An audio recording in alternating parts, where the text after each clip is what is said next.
የኔ ወድ እንዳታልፊኝ ስራ ይበዛብኛል። በዛ ላይም ምንም አይነት ምግብ የለም። ምንም አይነት ምግብ የለም። ምን ላድርግ? በጣም እየራብኝ ነው። ከመጣው 1 ወር ነው። ቋንቋም ምንም አልችልም። እልሽ ስለ ምግብ ጉዳይ ማለት ነው። እኛን የሚጎዳን ምን እንደሆነ ልንገራችሁ። አዳዲስ ልጆች ባህላችን ይጎዳናል። ኢትዮጵያዊ ባህላችን አለ አይደል? ለምሳሌ ምግብ ቤታችን ውስጥ የምግብ ኃላፊ የምንለው ሰው አለ። ወይ እናታችን ልትሆን ትችላለች፣ ወይ ታላቅ እህታችን ልትሆን ትችላለች። ያንን ምግብ ከሰሩ በኋላ አንድ ላይ በማህበር ሆነን የምንበላበት ምሳ ሰዓት፣ ቁርስ ሰዓት፣ ራት ሰዓት ተብሎ አንድ ላይ የሚቀርብበት። አለበለዚያ ደግሞ እኛ ወይ ስራ ወይ ትምህርት ቤት ምናምን ከሆነን ለኛ ለብቻ የሚቀመጥበት የሚፈቀድልን፣ ከዛ ካልተፈቀደልን ደግሞ የማንነካበት ሁኔታ አለ። ይሄ ተቆንጥጠን ያደግንበት ባህላችን ማለት ነው። እና ይሄ ባህላችን ከአረብ ጋር ይጻረራል። ከአረብ ጋር አንድ አይደለም። የአረብ ደግሞ ባህሪ ስነግራችሁ እኔ ረጅም ዓመት አብሬያቸው ስለቆየው የአረብ ደግሞ ባህሪ ምንድነው? ራሳቸው የሚፈልጉትን ነገር እሷ በምትፈልገው ነገር ውስድ አድርጋ ትበላለች። ልጇም የሚፈልገው ነገር ውስድ አድርጎ ይበላል። ባሏ የሚፈልገው ነገር ውስድ አድርጎ ይበላል። አለበዛ ደግሞ የሚያስፈልገውን ነገር ስሩልኝ ብሎ ይጠይቃል። ወይ ራሱ ሰርቶ ይበላል፣ ወይ ራሷ ሰርታ ትበላለች። አለበዛ ደግሞ አንድ ላይ ያዙሽናት ይሰራል። ምናልባት ምሳ ሊሆን ይችላል በጀማ የሚበላው። ከዛ ውጪ ቁርስ ሰዓትም ራት ሰዓትም በቃ ሁላቸውም ልሆር በቃ የፈለጉትን ነው። ልጆችም ከሆኑ ጣፋጭ ነገር የሆነ ኢንዶሚ ነገር የሆነ ሳንድዊች፣ እናትም ከሆነች ጂ የምታደርግ ከሆነ የሆነ ግሪን ቲኗን የሆነ ብስኩት ወይ ቡና በቸኮሌት ምናምን ፍላጎት ነው። እኛ ሀገር ኖረን አልኖረን ያቺ እንጀራ በወጥ ከሆነች ተገደን የምንበላት ስለሆነች በግዴታ ያቺ ተዘጋጅታለን ትቀመጣለች። ስለዚህ አንድ ላይ እንቀማመሳታለን ያለችውን ነገር። እዚህ ግን በፍላጎት ነው። ራት ሰዓትም እንደዛው ማለት ነው። አንድ ላይ የሚበላ ቤተሰብ አለ። በአብዛኛው ግን ያም ይሄም የፈለገው ነው። በዛ መካከል ላይ ማን ይጎዳል? እኛ እንጎዳለን። አንደኛ አዳዲስ ልጆች ነን። የሰውን ቤት የሰውን ኩሽና ከፍተን ወስደን መብላት እንፈራለን። ኦኬ ሻይ ሚኖር ቂጣ ሚኖር ፍሪጅ ውስጥም የሆነ ነገር ክፍት አድርገን ፈልገን ወስደን ሰርተን መብላትን ስላልተፈቀደልን መንካትን አንወደውም፣ እንራባለን። አንድ ከሌለ ደግሞ አምጡልኝን አንጠይቅም። በሆዴ ልገመት ወይ ስለ ሆዴ ጠይቄ ምን ይሉኛል የሆነ ነገር ይሉኛል ብለን ይሉንታ ስለሚይዘን አልቆ እንኳን እንደሌለ እንኳን እያወቅን አምጪልኝ ስጪኝ ምን በልቼ ልስራ ብለን አንጠይቅም። በጣም ቢግ ሼም አለብን። አረብ ሀገር ደግሞ በምግብ ደረጃ ላይ ሼም የሚባል ነገር የለም። ጠይቀሽ አስመጥተሽ የምትበየው ነገር ነው። በሁለት አይነት አንግል አየዋለሁ ይሄንን ነገር። ጭራሽ አረብ ቤት ምግብ የለም እንዳልል ከዚህ በፊት ነግሬያቸዋለሁ። እኔ ቋንቋ አስተርጓሚነቴ ቢያንስ ለ6-7 ኤጀንሲዎች ነው። ኤጀንሲዬ ማለት በአረብ አገሮች እንደማለት ነው። ከአፍሪካዎች ከነዚህ ስሪላንካ፣ ፊሊፒኒ ምናምን ኬንያ፣ ኡጋንዳ ጋር ምናምን ሰራለሁ። ይሄንን ችግር በብዛት አያቀርቡም እነዛ ዜጋዎች። የለም ደግሞ ማለት እንደማይሰሩ አውቀዋለሁ። ካልበሉ ማለት ነው። በጣም እንደ ህፃን ልጆች ናቸው። በጣም ሆዳቸው በሰፊው ነው የተለመደው ከኢትዮጵያዊ ባህል ውጭ ማለት ነው። በሰፊው ነው የተለመደው። ካልበሉ ቁጭ ብሎ የሚያለቅሱ ካልበሉ የሚያብዱ አይነት ዘሮች ናቸውና እነሱ አሁን ጥንቅቅ አድርገው በልተው እንደውም አሁን የካምፓኒ ሰራተኞች አሉ ሲመጡ ፋፍተው ወፍረው ምናምን ነው የሚመጡት። በጣም ይበላሉ። በዛ ላይ ደግሞ ማሻላ ሲበሉ እንኳን የምግብ መጠናቸው በጣም ሰፊ የሆነና ትልልቅ ነው። አንድ ሰው ምናልባት 1 ኪሎ ምናምን ሩዝ የሚመገብበት ማለት ነው። ይሄ በገንፎ አሁን ጥቋቁሮችን ካያችሁ በገንፎ ምናምን የሚያድጉ ስለሆኑ ይሄ ሆዳቸው ሰፊ አይነት ነው። ኢትዮጵያ ትንሽዬ ነች ሆዱም። በዛ ላይ ደግሞ መርጦ ነው የሚበላው። አትጠይቁም። በቃ እኔ አሁን አረብ ሀገር ምግብ ብቻ ስለሌለ ሳይሆን ስለማትጠይቁ ነው። ላይኖር ይችላል። ከሌለ ግን አምጪ ብለሽ ደግሞ ማስገደድ መብት አለሽ። አንቺን የመመገብ ግዴታ ስላለባት ማለት ነው። እና ብዙ ጊዜ ምግብ የለም ያሉ እህቶችን እኔ እንደውም ምላቸው ምንድነው በእኛ አገር ባህል መሰረት ደግሞ እንዳትጠመጅብኝ የለም የሚለውን ነገር ሳስረዳት በእኛ ሀገር ባህል መሰረት የሰዎችን ኩሽና የሰዎችን ማድ ከፍቶ መብላት ነውር ነው።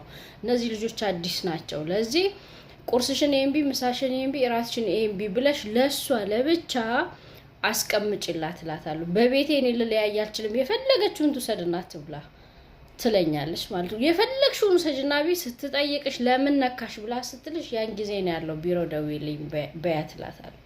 እና በዚህ አይነት መልኩ ነው ልጆቼን የመጀመሪያ ኦሪንቴሽን መስጠት ይሄን ነውና አዳዲስ ልጆች ድፈሩና ወስዳችሁ ብሉ።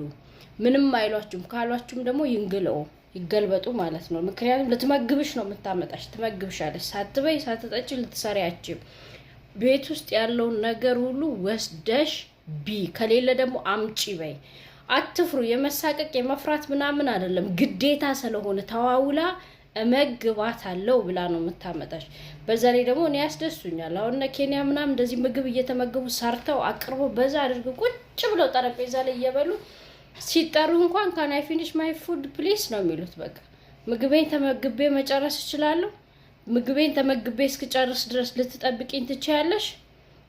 ሻይ ነገር ቡና እየጠጡ ምናምን ከሆነ ካን አይ ፊኒሽ ማይ ቲ ፈርስት ፕሊስ ማዳም ነው የሚሉት። ይሄንን ሻይን ጠጥቼ እስክጨርስ ድረስ ልትጠብቂኝ ትችያለሽ?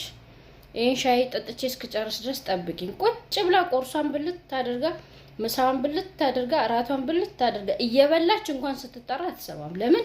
ምግቧ ነው፣ ካላስ ሰዓቷ ነው። እየበላው ነው። እቺን እስክጨርስ ድረስ ጠብቂኝ። መብትሽም የምታስከብረው አንቺ ነሽ። ግን እሷ አንዴ ትጎርሻለሽ፣ ስትጠሪ ናምጦልያሽ ትሄጃለሽ፣ ይቀዘቅዛል፣ ስትመጪ ይደርቃል። እዛ ጋር ሰርተሽ መተሽ ከዛ ትደፊዋለሽ፣ እየፋቀሽ ትሰሪያለሽ። ሄደሽ እንኳን አቤት ብለሻት ማዳም እየበላው ነው በልቼ ስነሳ ልምጣ፣ በኮንፊደንስ ቆመሽ መብት ነው። አንድ ጊዜ ጠብቂኝ፣ አንድ 5 ደቂቃ ጠብቂኝ። ምግብ እየተመገብኩ ነበር፣ አቋርጬ ነው የመጣሁት። ምግቤን ጨርሼ ተመልሼ ልምጣልሽ፣ መብትሽ ነው። እናንተስ አትሉ። ያለውን ነገር ወስዳችሁ አትበሉ። ትራባላችሁ። ከሌለ አምጪ አትሉ። ለምንድነው የምትሳቀቀው? ለሽ የምትሳቀቀው? ልታመጣ ግድ ይላታል። አይኑር፣ ታጉረምርም፣ ታልቅስ፣ ትነጫንጭ፣ አለቃ አላለቀ ትበል፣ የራሷ ጉዳይ።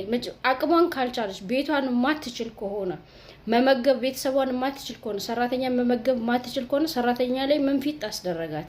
ሰራተኛን በምታመጣው ብር ምግቧን ትግዛ፣ ልጆቿን ታብላ፣ ባሏን ታብላ፣ ራሷ ትብላ። ስለዚህ ካመጣች በኋላ ደግሞ አንቺን የመመገብ ግዴታ አለባት ወስደሽ። እኔ እንደውም የተከለከለ ነገር ያስደስተኛል። እኔ አሁን አንዳንድ ጊዜ ወይ ሆነ ስዊቶች ምናምን እንደዚህ አሁን ያመጡና ግብ ካሉ እንደውም በጣም ነው ደስ የሚለኝ። ለሰራተኛ ሁሉ ነው እንደዚህ እንትን የምለው። ምን አገባት? የድርጅቱ ብር ነው። ለሰራተኞች ሁሉ ራሴ እንኳን ባልመገብ እያነሳው ለሰራተኛ ነው መስጠት። ግብ ካሉ ማለት ነው ደስ ይለኛል። እንደውም ሲያበሳጩኝ ምናምን ነገር መብላት ምናምን እወዳለሁ። ለዛውም ማለት ነው ቢድብና አርገሽ ለማን ብለሽ ነው እየተራብሽ እየፋቀሽ የምትሰሪው? ካልበላሽው የምትቋቋሚው አይደለም። ስትጠግቢ እንቅልፍ ይወስድሻል። ስትጠግቢ ትሰሪያለሽ። ስትጠግቢ ትበረቻለሽ። ስትጠግቢ ጎበዝ ትሆኛለሽ። እናንተ እየፋቃችሁ እዚች ሀገር ላይ እንደዚህ በመቀነት አንጀታቸውን የሚያስሩ ልጆች አሉ እየተራቡ። ይካን ኢማጂን አገርሽ እንኳን አትራቢም። ቂጣ በጎመንም ይሁን ቆጮሽንም ይሁን ጭብጦሽንም ይሁን እንጀራ በሽሮሽንም ይሁን በልተሽ ጥግብ ብለሽ ነው የምትዩ። እዚህ ሀገር ግን ትራባላችሁ። ጥፋቱ የማን ነው? የራሳችሁ። ጉዛጂና ያለውን ነገር ሰርተሽ ነው የምልሽ፣ ምንም ሳትፈሪ። ለምን? አንቺን የመመገብ ግዴታ አለባት። የለም ቤት ውስጥ አምጪ፣ ካላመጣች ደግሞ ቁጭ በይ። ርቦኛል ጆአነ አወል አና አኩል ባዴን ይሽተጋል ጅቢል አወል አክል። በቃ ምግብ ስጪኝ፣ መጀመሪያ ምግብ ስጪኝ፣ በልቼ እሰራለሁ። ቁጭ ብለሽ እስክታመጣ ድረስ ጠብቂ። ስራዋ እንዳይጎል ታመጣለች። ቢሮ ስትሄጂ ልትመግበኝ ግዴታ አለባት። እየራበኝ አልሰራም። ይዛሽ ከሄደሽ ደግሞ ምግብ የለም ብላለች። ቂጣ ታምጣልኝ፣ ዳቦ ታምጣልኝ፣ ሻይ ስኳር ታምጣልኝ፣ ወይም ቡና ምጠጭ ከሆነ ደግሞ ቡና ታምጣልኝ። ጠዋት ራሴን ያመኛል። ምሳ ሰዓት ደግሞ እነሱ ይተኛሉ ወይ እነሱ ውጭ ይበላሉ። እነሱ ኦርደር ያደርጋሉ፣ ለእኔ ማያመጡ ከሆነ እኔ ምን ልብላ? ሩዝ የታለ? የታለ ዶሮ? የታለ ድንች? የታለ እንደዚህ ይሄ እንደዚህ አድርጌ ይበላሉ። ካልበላው ያቅተኛል፣ መስራት አልችልም። ቢያት አይኔ ብዥ ይልብኛል፣ ራሴን ያመኛል። ካልበላው መስራት አልችልም። በኮንፊደንስ ቆመሽ እየነገርኩሽ ነው። ራቴ ካልመጣ እንደዛው ቢያት።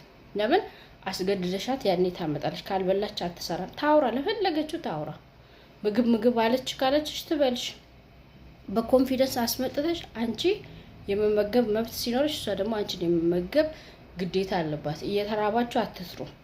እሺ፣ ይሄን ነው ማለት የምፈልገው። አንዳንድ ቀጣሪዎች ደግሞ አያውቁም። እኔ ከዚህ በፊት አንድ ልጅ በጣም ተርባ እንደዚህ ማዳም እንደዚህ ርቦኛል ያልሽ ምግብ የለም እንደ ቤትሽ ብዬ ስላት እኔ ጂም ሰራለሁ አለች። ሰውነቴን በጣም ኮንትሮል ማድረግ ስለምፈልግ ስፖርት ሰራለሁ አልመገብም። እሷም እንደኔ መስላኝ ከሆነ ምግብ ማትወድና ስፖርት መስራት የምትፈልግ መስሎኝ ነው። ሐራም ነው እስካሁን ያደረኩባት። የፈለገችውን አመጣለሁ ብላ ያመጣችን ቀጣሪ ያስታውሳለሁ። አንዳንዴ እነሱም ነፈዝ ናቸውና ለራስሽ ብልጦኝ። እሺ ውዴ እየራ